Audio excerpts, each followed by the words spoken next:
Hello everyone, welcome to Studygram channel. तो आइए देख रहे थे हिंदी साहित्य के महत्वपूर्ण प्रश्नोत्तरी को हम देख रहे हैं। तो कल हमने कुछ 130 प्रश्न कर लिए थे, तो उसके आगे का कुछ प्रश्न जो है कि शेष हैं। तो हिंदी साहित्य में 131 प्रश्न रह गया था कि हिंदी गद्य के उद्भव काल में संस्कृतनिष्ठ हिंदी का पक्ष किसने लिया था। तो हिंदी का जो पक्ष लेने वाले कौन हैं, तो इसका सही उत्तर हम देखेंगे तो राजा लक्ष्मण जी जो थे, राजा लक्ष्मण सिंह, उन्होंने हिंदी का पक्ष लिया था। यहाँ पे आंसर में देख सकते हैं कि हिंदी गद्य के उद्भव काल में जो संस्कृतनिष्ठ हिंदी का जो पक्ष है वह राजा लक्ष्मण सिंह ने लिया था। शेष नाम जो है वह असंगत है अर्थात गलत है, इसलिए 131 का सही उत्तर राजा लक्ष्मण सिंह है। 132 प्रश्न पूछ रहा है कि रामचंद्र शुक्ल के अनुसार भक्ति काल का समय पूछा जा रहा है, क्या होगा। तो विक्रम संवत के अनुसार भक्ति काल का आचार्य शुक्ल के अनुसार क्या होगा, तो इसका सही उत्तर ऑप्शन बी होगा, यानी कि 1375 से लेकर के 1700 ईस्वी तक भक्ति काल का समय माना जाता है आचार्य शुक्ल के द्वारा। तो आचार्य शुक्ल के अनुसार भक्ति काल का समय संवत के अनुसार 1375 से 1700, जबकि ईस्वी के अनुसार देखेंगे तो 1050 से 1375 की समय सीमा मानी गई। आदिकाल की जो समय सीमा है वो 1700 से 1900 और रीतिकाल की जो अवधि है वो जो है आचार्य शुक्ल के अनुसार 1900 से 1984 तक जो है गद्यकाल की सीमा तक मानी गई। आगे देखेंगे कि आदिकाल के महत्वपूर्ण, यानी हिंदी साहित्य में आदिकाल के कितने जो है प्रश्न जो है महत्वपूर्ण बनते हैं, तो इस प्रश्न को हम इस श्रृंखला में देखेंगे। तो पहला प्रश्न बनता है कि किस ग्रंथ में राधा कृष्ण के प्रेम का अनूठा वर्णन किया गया है। तो उस ग्रंथ का नाम बताना है जहाँ पर राधा कृष्ण के प्रेम का अनूठा वर्णन है। तो सही उत्तर देख रहे हैं ऑप्शन बी है, अर्थात पदावली में राधा कृष्ण के प्रेम का अनूठा वर्णन है। राधा कृष्ण के प्रेम का अनूठा वर्णन पदावली में मिलता है। और पदावली की रचना कौन करता है, तो विद्यापति मैथिली में करते हैं। विद्यापति जो है पदावली इनका ग्रंथ है और ये किस भाषा में लिखा गया, तो मैथिली में लिखते हैं। निराला जी जो है वो पदावली के श्रृंगारिक पदों की मादकता को नागिन की लहर कहा है। निराला जी ने पदावली को क्या कहा है, तो पदावली मतलब श्रृंगारिकता होने के कारण उसकी मादकता को नागिन का लहर कहा गया। तो प्रश्न ऐसे भी पूछ सकता है कि नागिन की लहर किस ग्रंथ को कहा गया, तो पदावली को कहा गया है। श्रृंगारिकता जो है श्रृंगारिकता उसमें ज़्यादा होने के कारण उसे नागिन की लहर कहा गया। और कौन कहता है, तो सूर्यकांत त्रिपाठी निराला। जबकि मृगावती जो है वह कुतुबन इनकी रचना है, यानी कुतुबन की रचना क्या है, मृगावती, तथा पद्मावत जो है वह मलिक मोहम्मद जैसी जी का ग्रंथ है। और मधुमालती जो है मंझन की रचना है। आगे देखते दूसरा प्रश्न है कि बीसलदेव रासो की जो नायिका का नाम उल्लेख क्या है। बीसलदेव रासो जो ग्रंथ है उसमें नायिका का क्या नाम है, तो ऑप्शन बी यानी राजमती बीसलदेव रासो नायिका का नाम है, राजमती। कहा जा रहा है कि जो नायिका राजमती है यह नरपति नाल की रचना, यानी बीसलदेव रासो जो ग्रंथ है यह लिखने वाले कौन है, तो यह नरपति नाल है। और यह एक वीर गीत काव्य यानी वीरतापूर्ण काव्य लिखा गया। इसकी जो कथा है यानी कहानी है वो 4 खंडों में विभाजित है। पहले खंड में राजमती और बीसलदेव का विवाह बताया गया है। द्वितीय खंड में बीसलदेव का राजमती से रूठकर उड़ीसा चले जाना बताया गया है। तृतीय खंड में राजमती का जो है विरह वर्णन, और चतुर्थ खंड में बीसलदेव द्वारा राजमती को उसके पिता के घर वापस लाने की कथा का वर्णन किया गया था। इस तरह से बीसलदेव रासो में अगर खंड पूछा जाए तो कुल 4 खंड है। और पद्मावती जो पद्मावत ग्रंथ है वो मलिक मोहम्मद जैसी जी की रचना है और एक स्त्री पात्र है। पद्मावत कौन है, तो एक स्त्री मतलब स्त्री पात्र है। तीसरा प्रश्न बन रहा है कि चर्यापद के रचयिता ये जो ग्रंथ है इसके रचयिता कौन है, सरहपा, लुईपा, शबरपा, कुकरीपा। तो देखिए ये प्रश्न पूछा गया यूपी PSC GDC 2021 प्रश्न पूछा गया है। तो ये जो है चर्यापद के रचयिता कौन है, ऑप्शन बी यानी शबरपा है। चर्यापद के रचयिता शबरपा को माना जाता है। चर्यापद एक प्रकार का गीत है जो सामान्यतः अनुष्ठानों के समय गाया जाता है। चर्यापद जो है वह संध्या भाषा के दृष्टिकूट में लिखी गई, जिनके दोहरे अर्थ होते हैं, यानी उनके एक से ज़्यादा अर्थ निकलते हैं चर्यापद में। जबकि दोहा को सरहपा द्वारा रचित ग्रंथ है। तो चर्यापद याद रखिएगा शबरपा का है और इसमें दोहरे अर्थ निकलते हैं। चौथा प्रश्न बना कि पीऊ चित्तौड़ न आव्यू सावण पहली तीज, जोवे बाट विराणी खिणखिड़ अड़वे खींच, संदेशो पिण साहिबा पाछो फिरे नद्दे, पंछी घालिया पिंजरे छूटर रो संदेह। अब ये पूछा ये जो पंक्तियाँ हैं वो किस रचना के अंतर्गत लिखी गई है, तो कौन से रचना में ये पंक्तियाँ लिखी गई, तो इसका सही उत्तर देखते हैं ऑप्शन बी यानी खुमाण रासो द्वारा। यह खुमाण रासो जो ग्रंथ है उससे यह पंक्तियाँ लिया गया, खुमाण रासो। पीऊ चित्तौड़ आवे सावण पहली तीज छूटर रो संदेश, ये जो पंक्तियाँ हैं खुमाण रासो जी की खुमाण रासो ग्रंथ से लिया गया है। और खुमाण रासो पूछा जाए किस तरह का काव्य, तो ये प्रबंध काव्य है और इसके जो रचयिता हैं वो कौन है, तो दलपति विजय है। खुमाण रासो किसने लिखा है, तो दलपति विजय ने। और पद्मावत पता है जायसी द्वारा, करंकड़ चरियु जो है वह कौन लिखते हैं, तो कनकामर मुनि द्वारा लिखा गया है। और ढोला मारूर दोहा जो कवि कौन है, तो कल्लोल द्वारा लिखा गया है। ढोला मारूर दोहा एक यह भी ग्रंथ है और कवि कल्लोल द्वारा लिखा गया। अगला प्रश्न देखते हैं।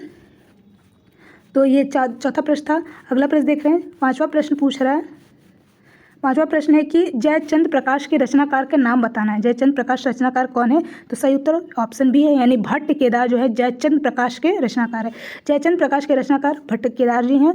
और इस तरह से कुछ रचनाओं की रचनाएं देख लेते हैं रचनाकारों के, जैसे जगनिक जो रचनाकार हैं इनकी रचनाएं क्या है, परमाल रासो। श्रीधर जो है रचनाकार, इनकी रचनाएं क्या है, रणमल छंद है। नरपति नाल का अभी बताया गया बीसल देव रासो है, जो कि वीर काव्य के अंतर्गत लिखा गया।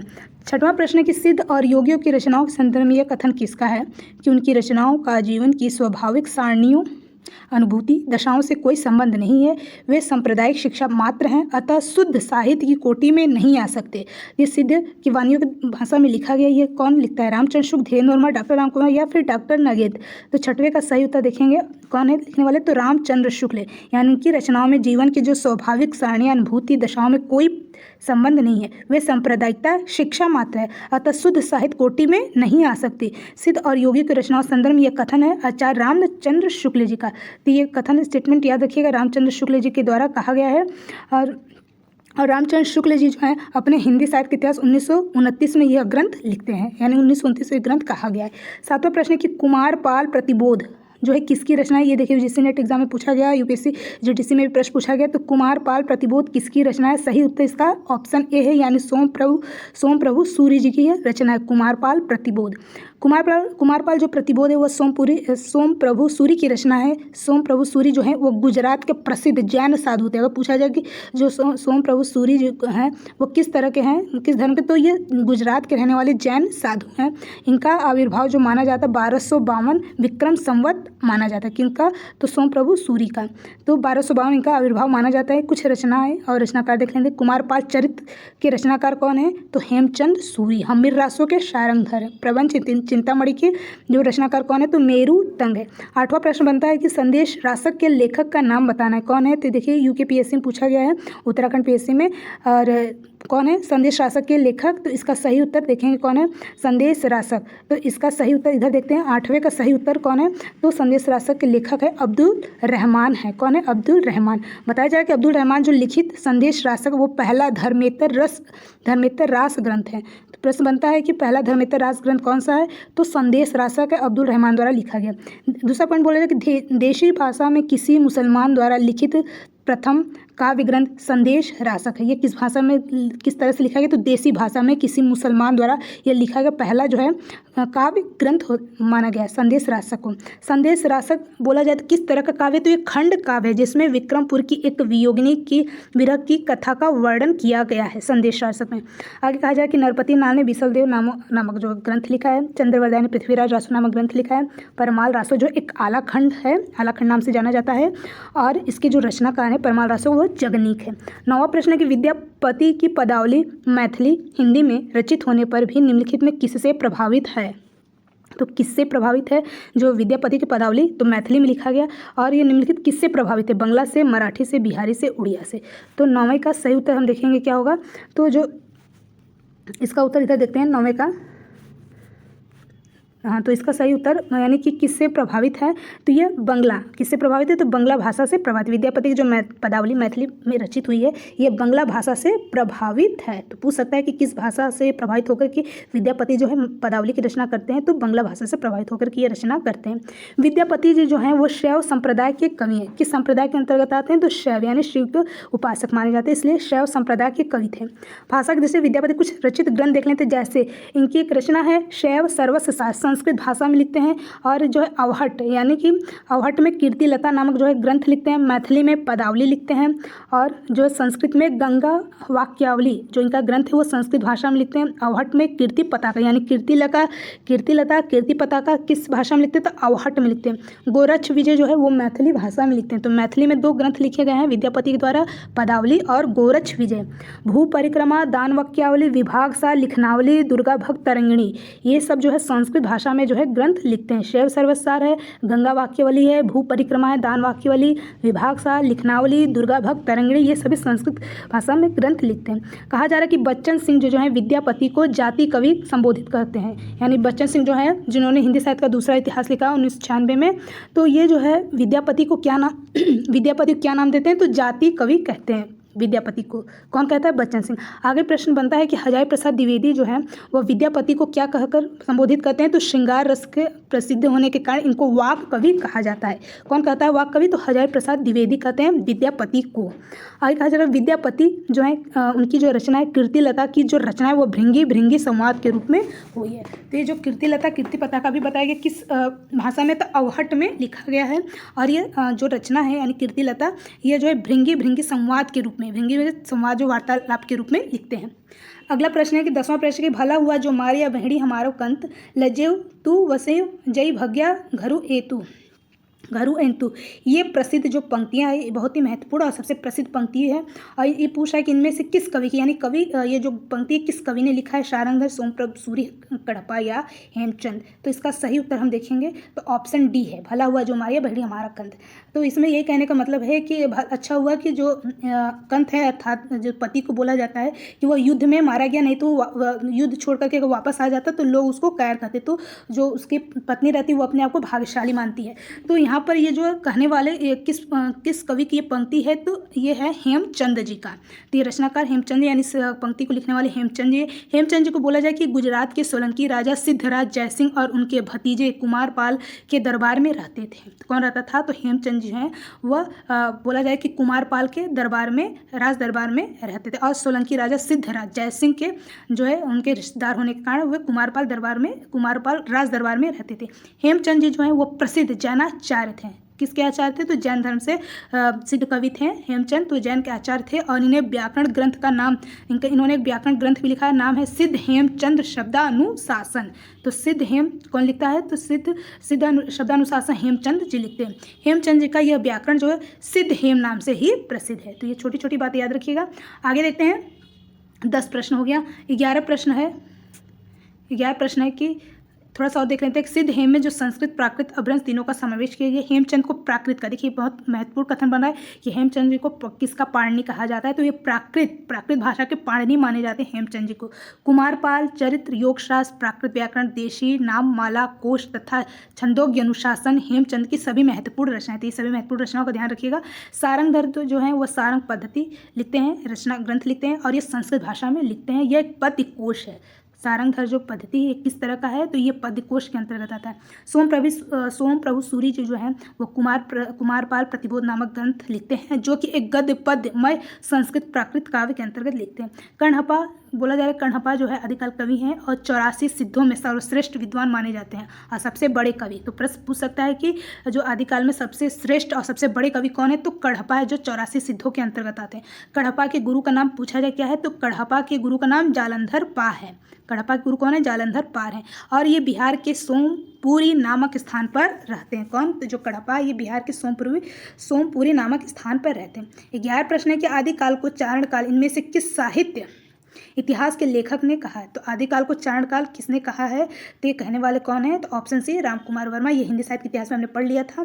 तो डॉक्टर रामकुमार वर्मा हिंदी साहित्य के आलोचनात्मक इतिहास के रूप में जाने जाते हैं। 1938 में इन्होंने ग्रंथ लिखा आलोचनात्मक इतिहास, और डॉक्टर रामकुमार वर्मा जी ने ही आदिकाल को संधिकाल और चारणकाल नाम देते हैं। मोहन अवस्थी जो है डॉक्टर मोहन अवस्थी आदिकाल को आधारकाल नाम देते हैं। शिव सिंह सेंगर ने शिव सिंह सरोवर 1883 नामक इतिहास ग्रंथ लिखते हैं। तो ये सभी जो है पिछले जो है हिंदी साहित्य में हमने ये प्रश्न देख लिए थे। आगे प्रश्न देखते हैं। 12 प्रश्न है कि अमीर खुसरो जी जो है हिंदी साहित्य के किस काल से संबंधित है, तो किस काल से, तो ये भी आदिकाल से ही संबंधित है। थोड़ा इनके बारे में जानते हैं। अमीर खुसरो हिंदी साहित्य के आदिकाल संबंधित कवि। अमीर खुसरो का जो वास्तविक नाम, प्रारंभिक नाम अबुल हसन माना जाता है। इनका जो समय माना जाता है अमीर खुसरो का, वह 1253 से 1325 ईस्वी तक माना जाता है। यानी 1253 में इनका जन्म माना जाता है, 1325 तक इनका समय अवधि माना जाता है। अमीर खुसरो के गुरु का नाम पूछा जाए तो क्या है, निजामुद्दीन औलिया। यह उनके शिष्य थे, निजामुद्दीन औलिया के। कौन? अमीर खुसरो। अमीर खुसरो को खड़ी बोली का हिंदी का आदि कवि, हिंदी का आदि कवि किसको कहा जाता है, खड़ी बोली का हिंदी का आदि कवि तो अमीर खुसरो को कहा जाता है। खुसरो ने दिल्ली के सिंहासन पर 11 राजाओं का आरोहण देखा। तो ये सबसे बड़ी बात है कि जो अमीर खुसरो थे वो दिल्ली के सिंहासन पर कितने राजाओं का चढ़ते उतरते देखा है, यानी राजा बनते हुए कितनी बार देखा, तो 11 राजाओं को आरोहण देखते हैं, यानी जो सिंहासन पर सिंहासन रूढ़ होते हैं तो 11 राजाओं को देखते हैं। कौन? अमीर खुसरो जी। आगे बोला जा रहा है कि जो डॉक्टर ईश्वरी प्रसाद ने अमीर खुसरो को महाकवि या कवियों का राजकुमार की संज्ञा दी है। तो पूछ सकता है कि अमीर खुसरो को कौन सी संज्ञा दी गई, तो महाकवि या कवियों में कवि की जो संज्ञा किसने दी है, तो डॉक्टर ईश्वरी प्रसाद ने जो महाकवि या कवियों का राजकुमार कवि की संज्ञा इस तरह से देते हैं। किसको? तो अमीर खुसरो जी को।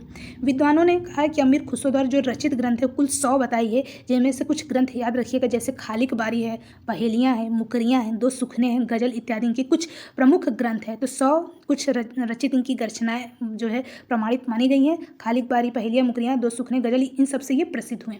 आगे देखते हैं। अगला प्रश्न है 13 प्रश्न है कि दान वाक्याली के रचनाकार कौन है। तो दान वाक्याली के रचनाकार भी बताया गया विद्यापति जी हैं। विद्यापति के गुरु का नाम पूछा जाए तो याद रखिएगा पंडित हरि मिश्र हैं। विद्यापति के गुरु का नाम पंडित हरि मिश्र हैं तथा ये बिहार प्रांत के दरभंगा जिले के विपसी नामक गांव में रहते हैं। जो पंडित हरि मिश्र हैं ये बिहार के प्रांत दरभंगा जिले के विपसी नामक गांव में रहते हैं। विद्यापति जो हैं वह तिरहुत राजा के शिव सिंह और कीर्ति सिंह के दरबारी कवि थे। तो किसके कवि थे? तो ये हैं राजा शिव सिंह कीर्ति सिंह के दरबारी कवि माने जाते हैं विद्यापति। आगे देखते हैं विद्यापति जो इनकी दान वाक्याली एक संस्कृत ग्रंथ है। किस भाषा में लिखा गया? तो संस्कृत भाषा में ग्रंथ लिखा गया है, जिसमें इन्होंने राजा शिव सिंह के जो है कि उनके राज दरबारी कवि रहते हैं, तो उनकी वीरता और उदारता का चित्रण किया गया है। तो प्रश्न पूछ सकता है कि दान वाक्याली में किस तरह का जो चित्रण किया गया, तो राजा शिव सिंह की वीरता का और उदारता का चित्रण किया गया है। किसमें? तो दान वाक्याली में, जो कि संस्कृत ग्रंथ है। आगे कहा जा रहा है कि विद्यापति के अन्य संस्कृत कुछ ग्रंथ अभी बताए गए, शैव सर्वसार है, गंगा वाक्याली है। विद्यापति ने मैथिली भाषा में पदावली, गोरक्ष विजय जो कि एक नाटक है, रचना करते। कीर्तिलता, कीर्तिपता का अवहट भाषा में रचित विद्यापति की रचनाएं हैं। डॉक्टर बच्चन सिंह विद्यापति को जाति कवि मानते हैं। सूर्यकांत त्रिपाठी निराला क्या कहते हैं? पदावली में श्रृंगारिकता, मादकता अधिक होने का इनके नागिन की लहर कहा गया है। कौन से ग्रंथ के कारण? तो पदावली के कारण। विद्यापति शैव संप्रदाय के कवि थे। राजा लक्ष्मण सिंह के सभा कवि जयदेव ने 12 सर्गों में कोमलकांत पदावली में गीत गोविंद की रचना करते। पद्माकर जो रीतिकालीन कवि ने प्रबोध पचासा, गंगा लहरी, राम रसायन जैसे ग्रंथ रचना करते हैं। भूषण जो हैं शिवराज भूषण, शिवा भवानी, छत्रसाल दशरथ जयसिंह के कुछ प्रसिद्ध ग्रंथ है। किसका है? तो भूषण जी का, जो कि रीतिकाल के कवि हैं। आगे देखते हैं विद्यापति को कृष्ण काव्य कृष्ण भक्तों की परंपरा में न समझना चाहिए, इनमें से किसका कथन है? विद्यापति को कृष्ण भक्तों की परंपरा में नहीं समझना चाहिए, इनमें से किसका कथन है? तो ये जो है किसका कथन है माना गया, तो ये ऑप्शन बी अर्थात जो है रामचंद्र शुक्ल जी मानते हैं कि विद्यापति को कृष्ण भक्तों की परंपरा में नहीं समझना चाहिए। तो ये जो है मानने वाले कौन है? ये कथन देने वाले रामचंद्र शुक्ल। आचार्य शुक्ल का मानना है कि विद्यापति के संबंध में कि आध्यात्मिक रंग के चश्मे आजकल बहुत सस्ते हो गए हैं, उन्हें चढ़ाकर जैसे कुछ लोगों ने गीत गोविंद को आध्यात्मिक संकेत बताए, वैसे ही विद्यापति ने इन पदों को भी बताया। तो ये जो आचार्य शुक्ल है विद्यापति के संबंध में इस तरह के जो उनके कथन करते हैं। बच्चन सिंह ने जो है विद्यापति को जाति कवि कहा है। निराला ने पदावली को श्रृंगारिकता अधिक होने के नागिन की लहर कहा है। महामहोपाध्याय ने, हर प्रसाद शास्त्री ने विद्यापति को क्या कहा है? तो पंचदेव उपासक स्वीकार करते हैं। तो प्रश्न बन सकता है कि पंचदेव उपासक जो है विद्यापति को कौन कहता है? तो महाउपाध्याय हर प्रसाद शास्त्री जी जो इनको उपाधि देते हैं। हृदय प्रसाद द्विवेदी जी जो है विद्यापति को श्रृंगार सिद्ध वाक कवि कहते हैं। तो चलिए अभी के लिए इतना ही। आज भी कुछ जो आदिकाल के प्रश्न बन रहे हैं उसको हम कल की वीडियो में देखेंगे। मिलेंगे नेक्स्ट वीडियो में, तब तक के लिए जय हिंद।